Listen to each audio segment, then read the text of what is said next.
اهلا بيكم في حلقه جديده من برنامجنا نور في قلبي. سعيد ان يكون معايا النهارده فضيله الدكتور احمد فضل من علماء وزاره الاوقاف. اهلا بحضرتك، منورنا ومشرفنا. حلقتنا النهارده عن الظلم في ميزان الاسلام.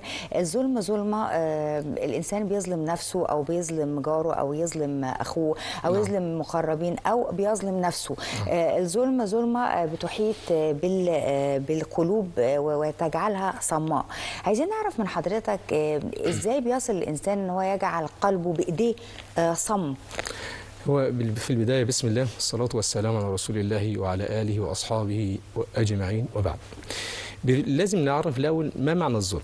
الظلم هو الجور، بمعنى كل تعدي على حقوق الآخرين يعد من الظلم، سواء كان هذا الظلم من ظلم معنوي أو ظلم جسدي أو ظلم نفسي أو ظلم لفظي. لكن لازم نعرف أن من أشد ما حذر الله عز وجل منه وما حرمه الله تبارك وتعالى الظلم، ويعني بين الله تبارك وتعالى عقاب الظالمين. كون أن القلوب تكون قاسية بسبب كثرة المظالم، طبعا ده شيء أكيد ومؤكد، لأن الله عز وجل بين أن الله لا يهدي القوم الظالمين. يعني في القرآن إن الله لا يهدي القوم الظالمين، والظالم دائما محاط بلعنة الله عز وجل. قال الله عز وجل: ألا لعنة الله على الظالمين. إذن فكل ذلك حتما سيجلب للظالم لعنة الله تبارك وتعالى. بمعنى عدم التوفيق يا دكتور، يعني عدم التوفيق في الأعمال، عدم التوفيق في تيسير الأمور، ما فيش ود يبقى بينه وبين مثلا أهل بيته، حاجة زي كده. يعني عايزين نعرف من حضرتك. طيب هو يعني لو اتكلمنا في الأول في البداية كده لازم برضو نقول أنواع الظلم. يعني طبعا. برضو الظلم أنواع عشان بس إيه نبين للسادة المشاهدين. الظلم أنواع. لازم نعرف إن أشد يعني أقصى الظلم الشرك بالله عز وجل. إن الشرك لظلم عظيم. طبعا. والظلم في النوع الأول هو الشرك بالله عز وجل، وده الظلم العظيم، ده أسوأ أنواع الظلم. بعديه الظلم للعباد أو في حقوق العباد، ده برضو ظلم لا يغفر الله عز وجل إلا لما يسامح إلا بالاستحلال من أصحاب هؤلاء الحقوق. واخد بال حضرتك؟ الظلم في النوع الثالث. دكتور، يعني لازم الإنسان اللي قدام حضرتك اللي مثلا أنت ظلمته يقول لك أنا مسامحك، في الحالة زي كده ربنا بيعفو. أيوة خلاص، طبعا لازم يتحلل منه، لازم يكون يعني أنت دلوقتي معلش يعني أنا دلوقتي يعني أخذت ملح أحد بغير علمي، أو على الأقل تجبرت على أحد، لابد إن أعترف بأني في اليوم الفلاني عملت كذا وأنا طلب منك إنك تسامحني. لكن دي مشكلة كبيرة، لأنك مش ضامن إن الظالم هيسامحك. يبقى لازم الواحد يعني لا يتجرأ على ظلم الآخرين، لأن في ذلك يحسب حسابه. يعني بالزبط. عشان أنت هو ممكن ما يسامحكش، فدي تبقى في ميزان سيئاتك يعني. تمام. الظلم الآخر وهو ده بقى اللي ربنا سبحانه وتعالى يغفره، اللي هو إيه؟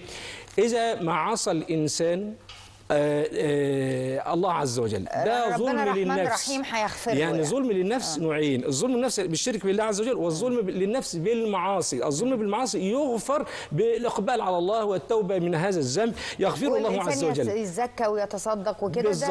أما الظلم للآخرين لا، كما قلنا، لا يغفر الله عز وجل إلا بالاستحلال وإلا بالمسامحة. طب لا، في طبعا معروف إن يقول لك الإنسان بيظلم نفسه. هل بيظلم نفسه؟ احنا تحدثنا عن الشرك بالله، بيظلم نفسه في ايه بالظبط كمان؟ طيب يعني بنبسطها للمشاهدين. هو تقدري تقولي كل انواع الظلم اللي بيقع فيها الانسان هو ظلم لنفسه في البدايه. بمعنى لو ان انسان مثلا والعياذ بالله اشرك بالله عز وجل، هذا لا يضر الله تبارك وتعالى. الله غني عن العالمين، الله غني عن العباد، لكن وقوعه في المعصية أو وقوعه في الشرك هو مظلمة لنفسه، لأن الله عز وجل قال: يا عبادي إنكم لن تبلغوا ضري فتضروني ولن تبلغوا نفعي فتنفعوني. طبعا رب الملكوت. فالطاعة إنما تنفع صاحبها أو صاحبها، والمعصية تضر صاحبها. إذن لا يضر الله عز وجل ولا يظلم الله عز وجل بمعصية على الإطلاق، ولا تنفعه طاعة الطائع. إيه اللي ممكن ربنا، إيه الذنب اللي ما يغتفرش أبدا من ربنا؟ ولا أي شيء ممكن يغتفر؟ لا يغفر الله عز وجل الشرك به. إن الله لا يغفر أن يشرك به ويغفر ما دون ذلك لمن يشاء. يعني الوقوع في الشرك هو الذي يحول بين العبد وبين مغفرة الله عز وجل على الإطلاق، شيء لابد أن نسلم به جميعا. الشرك هو الذي يمنع مغفرة الله تبارك وتعالى، إن الشرك لظلم عظيم. دكتور أحمد، احنا قلنا ان لو الواحد بيستغفر وحاجات زي كده ربنا بيغفر له طالما ان انا بطلب من اللي قدامي ان هو يسامحني، رد المظالم. تمام كده. ايه اللي انا ممكن اعمله بقى عشان ربنا بعد انا ما طيبت خاطر اللي قدامي؟ اعمل ايه؟ يعني هل اصلي كتير فده يكون اكثر، اسبح اكتر، ازكي اكتر، اطلع اطعام طعام؟ يعني ايه اكتر شيء حضرتك تقول لنا شوف بقى افضل حاجه يعني يتقرب بها العبد الى الله عز وجل؟ يعني انا كنت اسأت لاحد، خلاص سامحني، او عملت شيء، ان الحسنات يذهبن السيئات. اكثر من الحسنات، اكثر من الطاعه لله عز وجل. والطاعه مش على هوايه، الطاعه كما بينها الله عز وجل في الحديث القدسي، وقال الله عز وجل: من عاد لي وليا فقد آذنته بالحق. طبعا. وما تقرب الي عبدي بشيء احب الي مما افترضته عليه. يبقى بدايه ايه؟ اؤدي فرائض الله عز وجل في اوقاتها كما اراد الله عز وجل. وليه ليه بمعنى طبعا ان هي ربنا بيتحدث عن نفسه، يعني انت ما تجيش مثلا تظلم كمان واحد بيتقي الله قوي وبتاع، دي يعني دعوته منه لربنا زي ما بنقول يعني. طب يا دكتور، في بعض المظالم زي الناس بتظلم قريب وبعيد، هل بيبقى ذنبها واحد، ولا القريب ده المفروض ان هو انا بخاف عليه اكتر وبحافظ عليه الاقربين؟ يعني هو يعني ميزان العدل عند الله عز وجل واحد، بمعنى الظلم ظلم والمعصيه معصيه. انسان، يعني انا ظلمت انسان ايا كان. الظلم في حق الأقربين أشد من ناحية إن كسر الخواطر. يعني أنا مثلا أنا متأمل في حضرتك خير، إنك قريبتي، وإن ما يسيبنيش منك إلا كل خير، وفاجأ بإن القريب هو اللي أذاني وطعني، هو اللي قدمت له المعروف مثلا. دي بتبقى بالفعل يعني بتبقى صدمة. لكن لا، الظلم عقابه عند الله واحد، وعقاب الظلم إيه؟ عذاب الله عز وجل. خدي بالك في الدنيا والآخرة. لأن الظالم إنما يعاقب في الدنيا بمعاصيه وبظلمه. لا تظلمن إذا ما كنت مقتدرا، فالظلم ترجع عقباه إلى الندم. تنام عيناك والمظلوم منتبه، يدعو عليك وعين الله لا تنام. إذن ناخد بالنا من الحتة دي، إن عاقبة الظلم الخسران في الدنيا والآخرة. في البعض بيقول إن لازم الإنسان اللي بيبقى له حق عند حد بيشوف حقه، وربنا بيطيب خاطره في الدنيا طبعا في الآخرة، لكن بيطيب خاطره بيوري له، يقول له ده حق، يعني وكأنه بيقول له ده حقك في الدنيا. اتفضل حضرتك. تقصدي بالقصاص من الظالم او لا يا دكتور، يعني احنا بنسمع من بعض الشيوخ الافاضل زي حضرتك يقولوا ان الحق المظلوم بيشوفه في الدنيا، يعني ربنا بيطيب خاطره ان انا وريته لك في الدنيا وكمان ليك حق في الاخره. هو لا شك ان الظالم هيقع به عقاب الله في الدنيا والاخره. ان الله لا يملي للظالم حتى اذا اخذه لم يفلته. الظالم له اخر، له نهايه او له وقت معلوم. الله عز وجل يمهله. فالامهال ده انما احنا كلنا المفروض أمهلنا الله عز وجل في شيء لابد أن نرجع إلى الله عز وجل.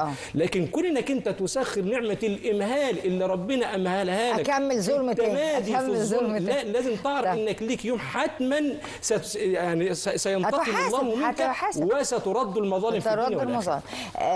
لو سمحت يا دكتور، يعني حضرتك لحد قد إيه أقدر، مش عايزة أقول أنزل من قدري، يعني أنا في بعض الناس لما بتيجي تعتذر لها على حاجة أنت عملتها ويمكن بدون قصد أو حاجة، هم بيتمنعوا وده حقهم. يعني حضرتك طبعا ليك حق انك تقبل او لا. لحد قد ايه؟ يعني ممكن تقولي خلاص بقى ما انت اعتذرتي كذا مره. خليني في البدايه اقول هو من حقهم. يعني حضرتك هو بتقولي هو من حقهم. طبعا لا، الحقوق، الحياه حقوق وواجبات. بمعنى ان انا مش من حقي اخاصم الناس على فكره. يعني النبي صلى الله عليه وسلم يقول سل وسلم على كل الناس من تعرف منهم ومن لم تعرف. المسلم لابد ان يكون المسلم للمسلم كالبنيان المرصوص. من حقي اكون للناس مثل المؤمنين في توادهم وتراحمهم وتعاطفهم كمثل الجسد الواحد، انما انفر من الناس ولا اكلم الناس ولا اساعد الناس واتجبر. لا يا دكتور، انا بقول لحضرتك على الناس اللي يعني حضرتك ظلمت حد وهو مش عايز يطيب خاطر، يقول لك حاضر، مش عايز يسامحك. فلحد قد ايه تقعد انت تعتذر له؟ لحد قد ايه؟ بقدر ما تستطيع الى اخر العمر. هو ده اللي انا عايزه، الى اخر العمر. لان ده حق. قال الله، قال النبي صلى الله عليه وسلم: لا تؤدون الجلحاء من الشاة القرناء، لأنك إن ما تحللتش منه في الدنيا حتما هتؤديه في الآخرة. وسيدنا النبي صلى الله عليه وسلم يقول: من كانت له مظلمة لأخيه فليتحلل منه قبل ألا يكون دينار ولا درهم. يعني إيه؟ يتحلل منه في الدنيا بقدر ما يستطيع، لأن في الآخرة ما فيش، معلش يعني مش هتقول لي خد كذا، ما فيش فلوس، ما فيش درهم ولا دينار، إنما في إيه؟ في حسنات، يؤخذ من حسنات هذا الظالم، واخد بالك، بقدر مظلمته. طب وان خلصت حسناته ياخذ من خطايا من ظلمه بقدر من ظلمه، لدرجه انه قد يطرح في النار بسبب مظلمته. يبقى التحلل من الظلم لابد ان يبادر، اذا تعمل كل حاجه بحيث ان انت تضمن ان المغفره وان هو سامحك بقدر ما تستطيع. باي شكل المهم انك تتحلل من مظلمتك قبل موتك قبل موعدك. ما نعرفش كلنا امتى ميعادنا، وتبادر بذلك لانك انت مش عارف امتى، قد تكون الآن والعياذ، يعني نسأل الله العفو والعافية. طبعا احنا كده هنطلع فاصل ونرجع نستكمل حلقتنا من برنامجنا نور في قلبي مع فضيلة الدكتور أحمد فضل. إليك يا رسول الله وشفت مقامك كل الأوطان، أنا زاد الجوع ومرادي حرمان، وفي حب الله على كل عطشان، اشتقت إليك يا رسول الله وشفت مقامك كل الأوطان، أنا زاد الجوع ومرادي حرمان، وفي حب الله على طول عطشان.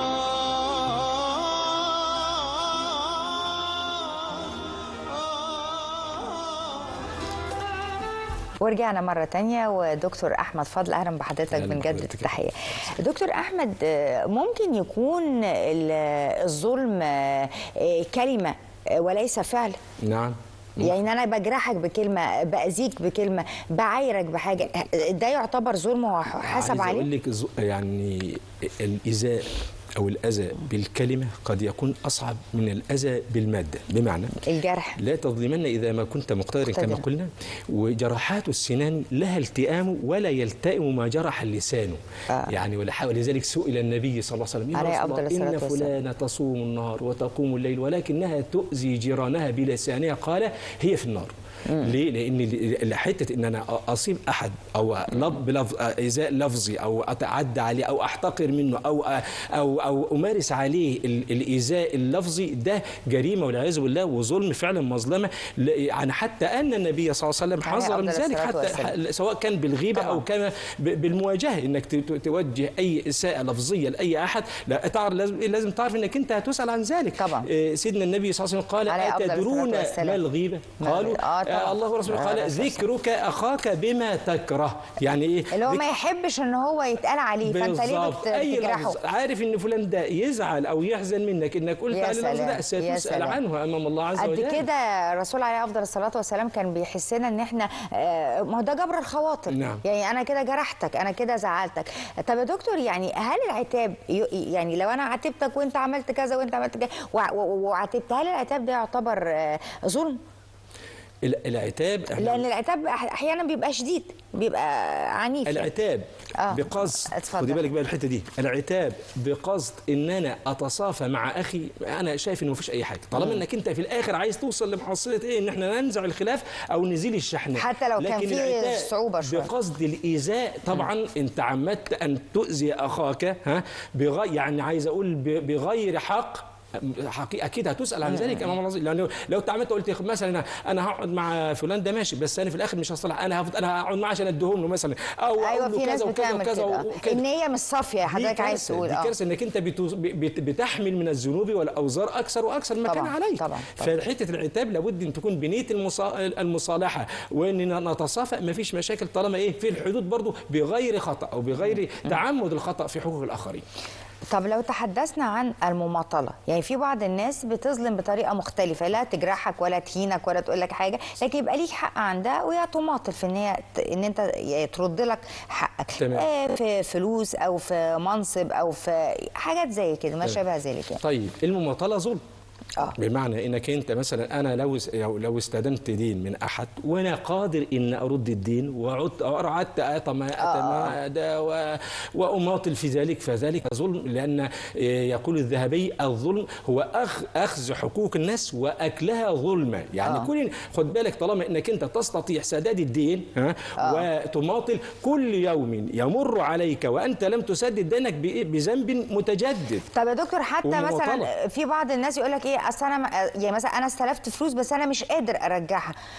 طب ما هو انت استلفتها ليه؟ انت بتعلم ان انت استطاعتك بتستلفها ليه؟ هنا بقى لازم تفرق بصراحه بين من يستطيع ومن لا يستطيع. نحن نقول الذنب يقع على من يستطيع. لكن هنا برضو الاستداعه بنفسرها احنا بمزاجنا. يعني مثلا انا ما بقاش مثلا شايل محمول مثلا يعني ب 50,000 عليه 10,000 الواحد واروح اجدد التليفون واقول ايه ده انا ما معيش. لا، انت لازم تعرف ان يعني اولى الاشياء او اولى الاشياء استحقاقا طبعا هو الدين. لأن يعني الدين لا يغفر الله عز وجل إذا ما مات العبد والعياذ بالله مديون، لا يغفر الله عز وجل من عليه دين. يقول النبي صلى الله عليه وسلم كان لا يصلي على من عليه دين، يقول صلوا على هذا واقضوا دينه. يعني فإذا نتحرى قضاء الدين قبل كل شيء. حته بقى ان ربنا سبحانه وتعالى لا يغفر الله عز وجل الا بالاستحلال ايضا من الدين، فالمماطله ظلم. ان انا برضو اقول لك انا سامحتك في اللي خلاص انا سامح، وربنا بيراضيك، بيراضي الانسان اللي بيسامح يا دكتور ربنا طبعا. اكيد طبعا. يعني انت حاجه كده حضرتك تقول لنا ما هو برضه لازم احنا نعم احنا بشر بنبقى متشبثين بعدم المسامحه وعدم الكلام، بس لازم تنظر الى اجرك في العفو والكاظمين. يعني ربنا سبحانه وتعالى لما تكلم عن جنه عرضها السماوات والارض اعدت للمتقين، اعدت للمتقين والكاظمين الغيظ والعافين عن الناس. يكفي ان الله عز وجل وعدك بجنه عرضها السماوات والارض اذا ما عفوت عن اخيك، فالعفو اكيد له اجر في الدنيا وفي الاخره. طب يا دكتور في حاجه، في بعض الناس دايما تقول لك ايه، اصل انا ما كانش قصدي، اصل انا كانت نيتي كويسه، هو انا قلت كده بس مش قصدي انا مثلا. يعني في بعض الناس يعني هي بتيجي تفضفض، يعني اصدقائه بيقعدوا يفضفضوا يقول لك شفت ده عمل ايه، ده عمل كذا وكذا، هو مش قصده انه يغتابه ولا يتكلم، يعني هو بيحكي فعلا موقف فهذا حدث فعلا وده صح. عايزين نعرف الاجابه من حضرتك بعد الفاصل. ماشي. فاصل ونواصل. ماشي. بدعيك يا رب بكل اسم ذكرته في القرآن، تنعم عليا برحمتك وبنعمة الغفران من كل ذنب عملته يوم وبقيت عليه ندمان، من قلبي طالب جنتك اقبلني يا رحمن.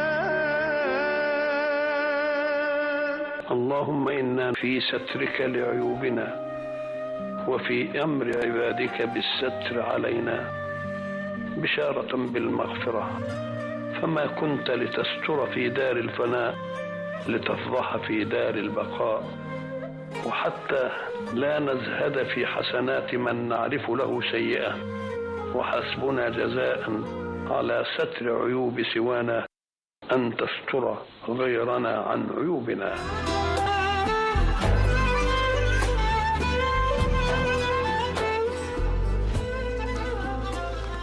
ورجعنا مرة تانية برنامجنا نور في قلبي مع فضيلة الدكتور أحمد فضل. أهلا بحضرتك معايا يا دكتور.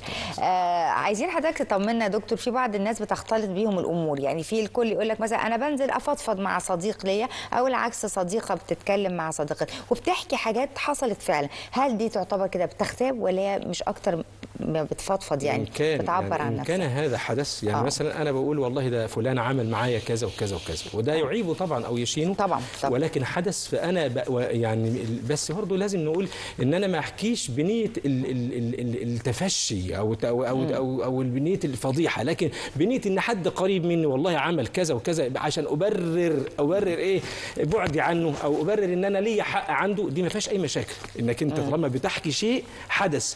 لكن المشكله في ايه؟ لما ابني على ذلك اشياء قد اجي يعني اتي باشياء يعني انا احكي بالحاجه اللي قدامي ظاهره جدا جدا عشان ما ابقاش انا ظنيت. بالظبط، يعني مش عايز تخش في الظن، ولذلك هو عمل لا كده بقى احنا دخلنا في النيه السيئه ان انا اسيء الظن بفلان. لكن اذا انا بحكي شيء حدث وده شيء خلاص انا يعني بحكي لفلان الذي يقول لي مثلا بيقول لي انت زعلان من فلان ليه او في مشكله بينكم ليه، بضطر اقول له احكي له كذا وكذا وكذا. اذا كان ده حصل بالفعل وليس فيه اي كذب او اي افتراء فلا شيء في ذلك. فضيلة الدكتور، الظلم ظلام يحيط بالقلوب ويجعلها صماء، هل هذا حديث ورد عن الرسول عليه افضل الصلاه والسلام ولا من فضائل الاعمال؟ هو لازم نرجح الى الظلم ظلمات، ولذلك حرمه الله عز وجل على نفسه. قال يا عبادي اني حرمت الظلم على نفسي وجعلته بينكم محرما فلا تظلموا. عايز اقول لك ظلم يوم القيامه لازم نتطرق الى الموضوع ده. الظلم يعني ينقص قدر العبد في الدنيا والآخرة. وما من أمة تفشى فيها الظلم إلا وهلكت والعياذ بالله. قال الله عز وجل هل يهلك الا الظالمون؟ يعني لازم نعرف دي كويس. ما من امه يتفشى فيها الظلم الا وتكون اهلا لهلاك الله تبارك وتعالى. قال الله عز وجل وتلك القرى اهلكناهم لما ظلموا. يبقى لازم نعرف انه ظلمات وانه خسران في الدنيا والاخره، وكل كل ما يقع من بلايا بيكون سببها الظلم. طبعا. بس فاحنا لازم ناكد على الحته. بس انا كنت عايز اعرف هل هو حديث عن الرسول عليه افضل الصلاه والسلام ولا من فضائل الاعمال؟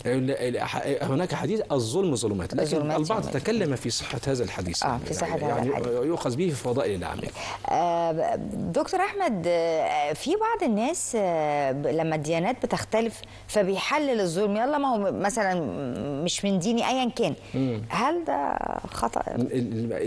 بتختلف إيه قصدك حضرتك؟ بتختلف الديانات، يعني ده مسلم ده لا طبعا يعني احنا لا يعني لازم نعرف دي عظمة الدين الإسلامي. الدين الإسلامي طبعا الحق والعدل طبعا. الله عز وجل في دين الإسلام يحرم الظلم لأي أحد على الإطلاق، سواء من المسلمين سواء من الملحدين سواء من الكافرين سواء من المشركين سواء من أي ملة أخرى. لا ينبغي للعبد أن يظلم أحدا، بل أن حقوق المظلومين ترد حتى وإن كانت من غير مسلمين يوم القيامة. الرسول عليه أفضل الصلاة والسلام نصر اليهودي لما تصورهم قالوا إن هو سرق الدرع وما كانش سرق ولا حاجة، نصره. كان سيدنا عمر بن الخطاب وكان القاضي شريح. المهم ان عايزين نقول ان الظلم لا ينبغي لمسلم ان يظلم احدا سواء كان من المسلمين او غير المسلمين، لان سيعاقب الله ايضا بالظلم في الدنيا والاخره. يعني له حق عليا ديني مش الظلم على غير المسلمين. نعم. والمفروض ان انا برضو برد المظالم او بدي الانسان اللي قدامي حقه او بشهد شهاده حق حتى لو انا مثلا مش بحبه. طبعا. يعني في بعض الناس حضرتك يعني انا بحب فلان فده انا اي حاجه هو قالها دي امنه. دي بقى يعني المشكله. لازم نتطرق للموضوع ده، لان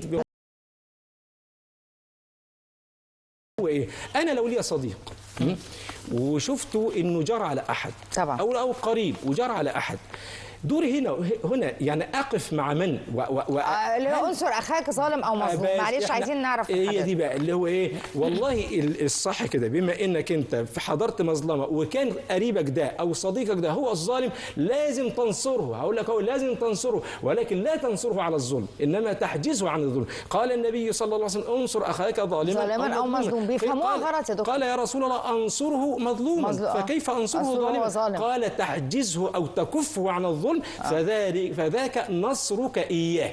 النصر انك انت تحوم تمنعه. بالنصيحه انا دكتور بالنصيحه. نعم. يعني انصره ازاي؟ بالنصيحه ان انا انصحه وافهمه. لا تقول له انت على غلط. انت دلوقتي على غلط وانا بحبك لكن عايزك تكون انت على صح، ما تظلمش هذا ولا ينبغي ان يقع منك الظلم على فلان. يعني انا بقى عارف انه ظالم واروح ايده، دي كارثه بتحصل كتير في الاقارب على فكره. طبعا ويأيدوا بعض على الظلم ويقول لك ايه ده فلان اسيبه. لا ده انت تسيبه، ده تحجزه عن الظلم وتبين له ان هو ظالم. طبعا. يعني دي مشكله كبيره بيقع فيها كثير من الناس. عايز اقول لك ناس متدينين دي هنعمل لها حلقه مخصوصه. يا ريت والله. أنا في نهايه حلقتنا بشكر فضيله الدكتور احمد فضل من علماء وزاره الاوقاف، نورتنا وشرفتنا. احنا كده وصلنا لنهايه حلقتنا من برنامجنا نور في قلبي. انتظروني في حلقات جديده، والى ان نلتقي لكم مني ارق الامنيات.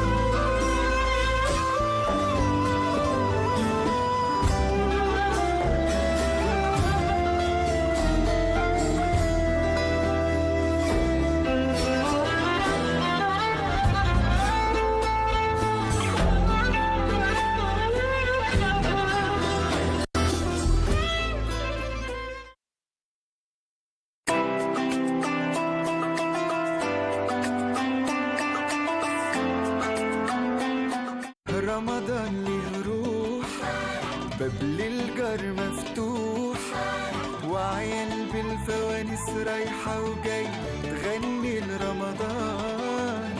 أهل وأحباب مع لمة أصحاب، ريحة أيام خير ومحبة وفرحة في كل مكان. رمضان رمضان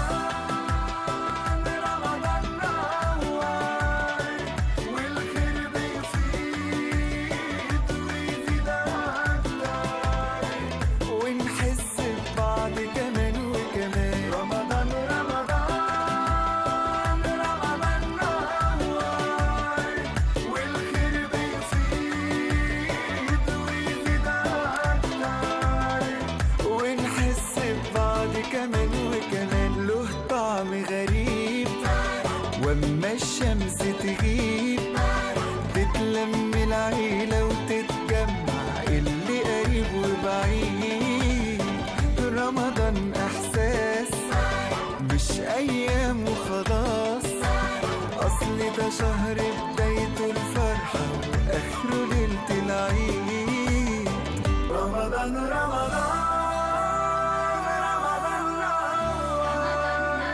والخير بيفيد ويزيد أكتر، ونحس ببعض كمان وكمان.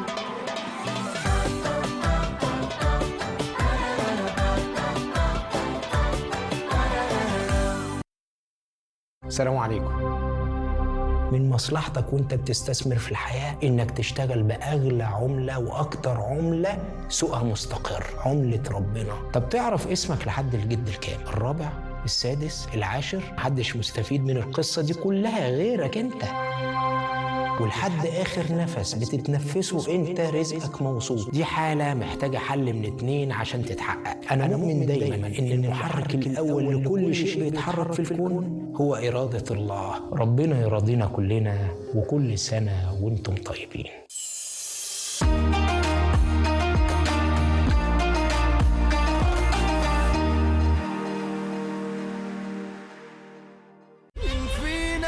موت مشروع ومحدش هيدافع عن الحج غير اصحابه.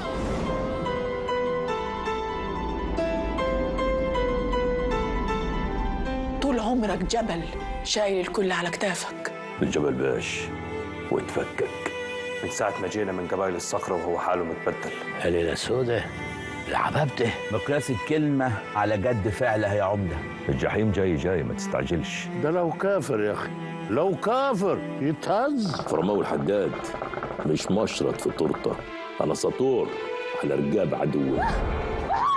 آمن يلي من لم تآمن رب العباد قلب الأسود قلب أخوك اللي أنهشوا بسنانه. فرماوي في خطر مش بعيد يكونوا قتلوه. لسانها مبرد متبري منه. ده أنا هدت الدنيا باللي فيها، والنار كانت البيت عليها وطية. فرماوي سيد الرجالة تما يا جود. غشاوة العيون محدش يقدر على قدرتها. كل بيت في نجع قلعة الحجر يدق وتد في الأرض دي. عملتوا فيه ايه؟ واللي خلق الخلق ما رفعش لكسر ضلوعي. الثانية في نافوخك يا ابن الكلب. غدر معاك دايما بيبانه مفتوح. مين يا خالو احنا نجلبها جعيد؟ الولي بالله لو وقعت في اللي عاملها لاكل جاي بسمك. الدنيا جرى فيها ايه يا ناس؟ الدنيا جرى فيها ايه؟ أهم للنجم اللي أنا كبير وعمدته. مين فينا بس اختار قبيلة أو عيلة.